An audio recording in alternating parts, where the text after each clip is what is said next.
Like the whole issue sucked. But you could go into a site and pull up fat blonde chicks, and it'd be nothing but fat blonde chicks. Nothing but. Right? So, and I'm just picking that out. That's not what I searched. I wanted to include some of the larger people on the planet. So, because I'm a big boy too. But my point is when you're dealing with a modem, like a... Yeah, it was on dial-up too, wasn't it? Oh, yeah, man.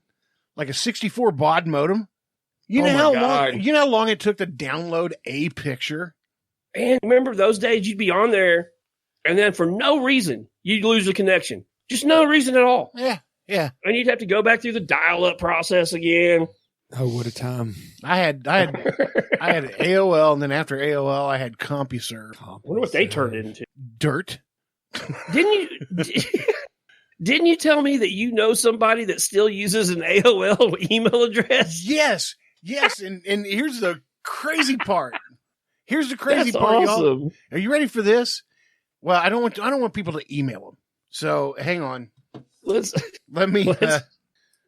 come up with some code words then. Yeah, well, An AOL email address. yeah, I'm just gonna say it. Okay. His email address is at AOL.com. Oh, he got the first name and everything. He got the first Shane, didn't he? Yeah. No wonder he still has an AOL email. He's like, this is the only one. Yeah. This is the only Shane on AOL. My email's bosser than yours. That would be kind of cool to have. Like, it doesn't say Shane 918-3615. No. Like, it's just Shane. Or if those Shanes have run out, then it's SHAN and then some numbers. It'd be a shame. Yeah. And an E at the very end of those. That's awesome, man. I have a life question for you. For me? Yeah. All right. Why can you not buy whole bread and butter pickles? I have never thought about that. Tick tock. Why? You can even buy the spears, but you can't buy them that aren't cut, can you? Nope. I have never noticed that. Yeah. Well, now I'm on a mission. I'm just curious because I love bread and butter pickles. As a matter of fact, Would you say it's your bread and butter? yeah, it is my bread and butter. Thank you, Donnie. But like I'd accidentally bought some bread and butter pickles that were spicy, and after about two of them, I couldn't handle them. I took them to Shiner's house. He ate them, Ew. and they were good too, weren't they? They were good too, man. Yeah, good. Yeah, I'm digging those. So yeah, there's just certain things I want to know. Kind of came up with that during this COVID-19 lockout there. I need to give a shout out to my buddy Kevin Graham. Kevin Graham, Shiner knows him.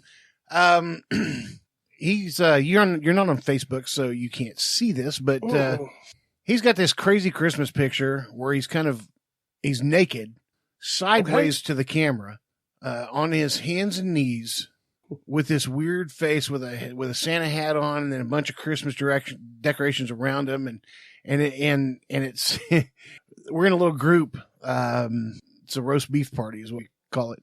And yeah, because you roast each other. You post a picture and you roast it, right? So he got up there and he was in that position. Of course, I know he went down for a couple of years. And I was like, well, muscle memory works pretty good, doesn't it? Every time I hear a damn Johnny Cash or a Christmas Carol, that's just what happens. Just muscle memory. No soap involved. That would suck every time you hear Cash.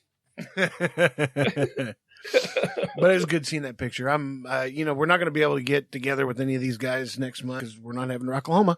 So, but. Yeah, buddy. Jesus.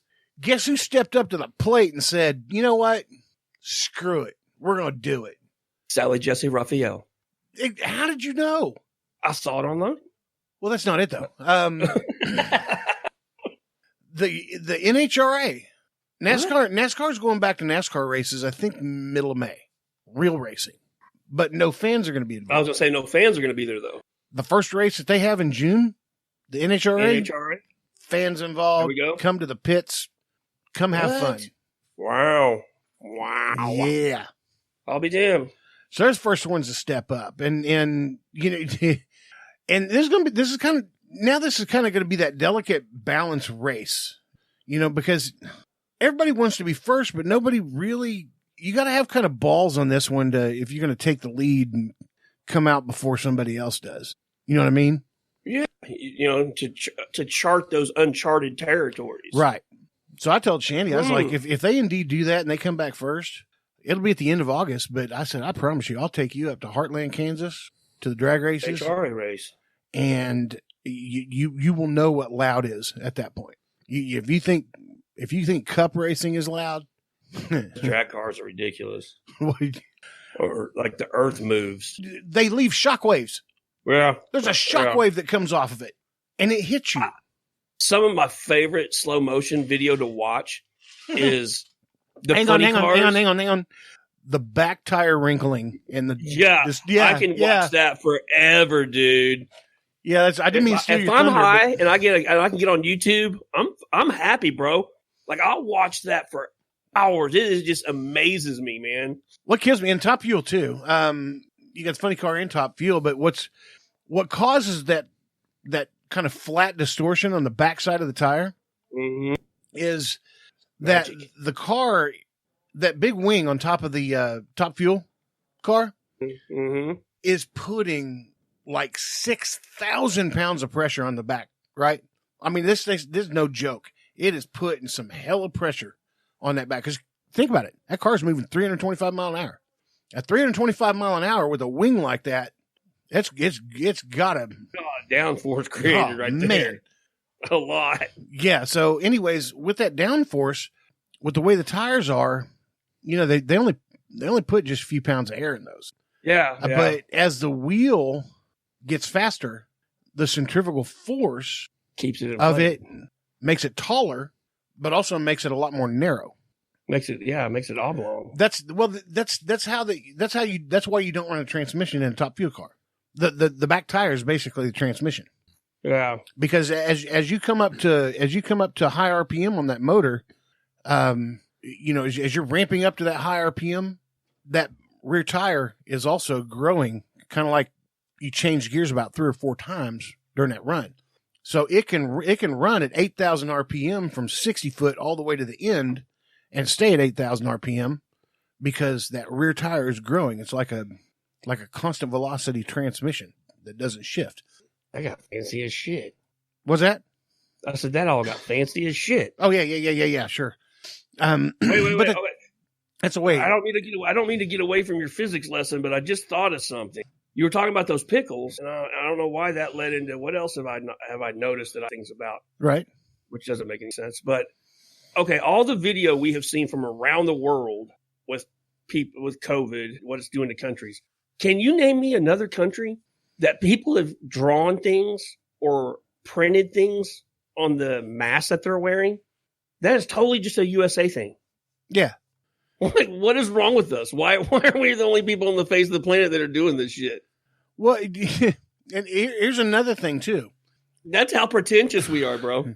Everybody thinks they're doing good and going out and buying these, but what these people are not thinking about is these masks. You know, they're because everybody's putting out masks now. They have like prints on them, you know, flowers and this and that and the other. High school mascots. Yeah. Well, here's the thing. All that printing on fabric is done by a process called, okay, here's another lesson. Dye sublimation. Can we all say it together?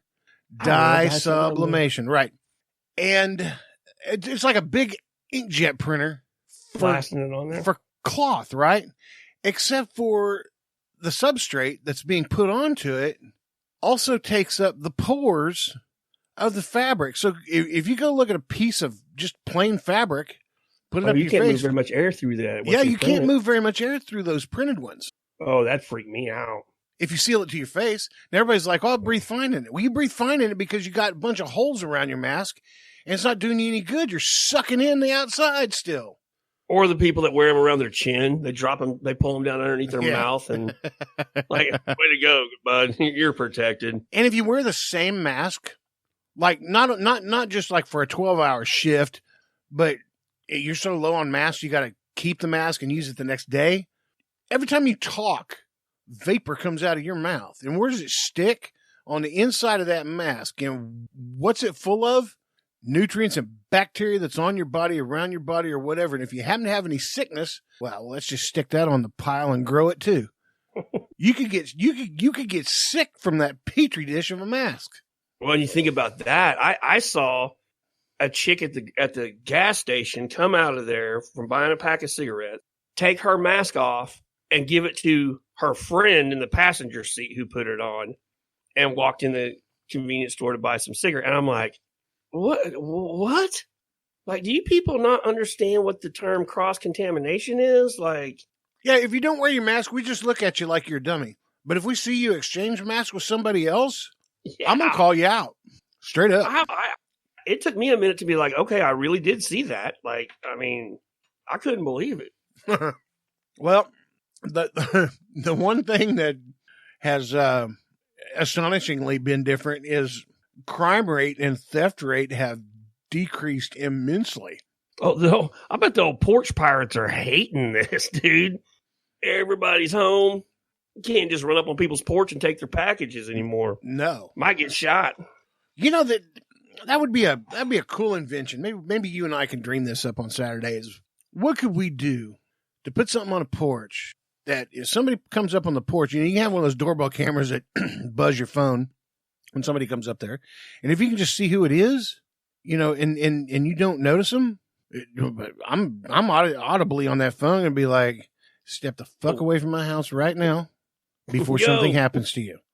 And if they don't, I don't know if I could get something that shoots.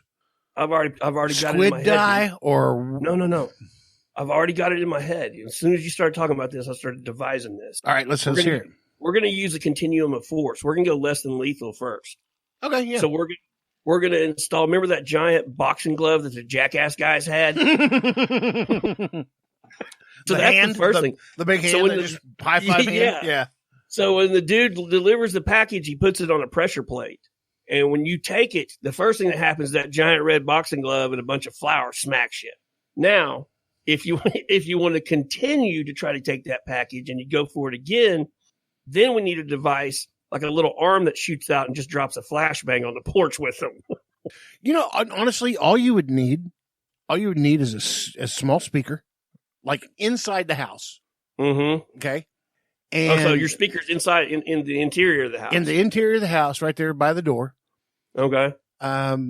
Maybe if you could do like a cardboard cutout of yourself. You don't have to You're going Home Alone status on this shit. Yeah, all you need is basically the silhouette. And then as soon as somebody reaches down and picks that package up, on comes the recording. Click, click. Do it. I dare you. I dare you. And I guarantee you everybody will drop packages and go. Because they're going to look at that window, and there's a guy in the window that looks like he's holding a gun. And you hear a shotgun click, click. Well, when we sell these to homeowners, I want them to have the option of what kind of voice they want. And I want Beetlejuice to record a little something, something to play for the right kind of people. Yeah, my voice will probably be more like, so you can't afford your own stuff and you go to other people's houses to get them? You had the inflection down. The inflection in your voice was there. Yeah, I know. I suck at it. Damn. I just wish you would do it without thinking one time because it's so damn good when you do. So I try. Whatever. So yeah, today, let's see, today's Thursday. So I guess we're gonna start a new section on the YouTube channel where I've had a lot of people DM me from early on wanting me to do this. We're going to start a whole series of videos. Now, they're not going to be weekly or anything like that, but we're going to start a whole series of videos over Culinary Chaos. So all the stuff you see me post pictures of on Instagram and you message me about, or anybody wanting tips or ideas or something, Titty and I are going to start getting together every so often, and we're going to start this on Saturday. So hopefully by Monday, I'll drop this on the YouTube channel. But we're going to have some Culinary Chaos to teach you guys. We will. We're not sure what we're going to make just yet, but It'll be cool. Whatever. Now, what are you going to do? Are you going to make a whole new YouTube channel, like Culinary Chaos channel, or?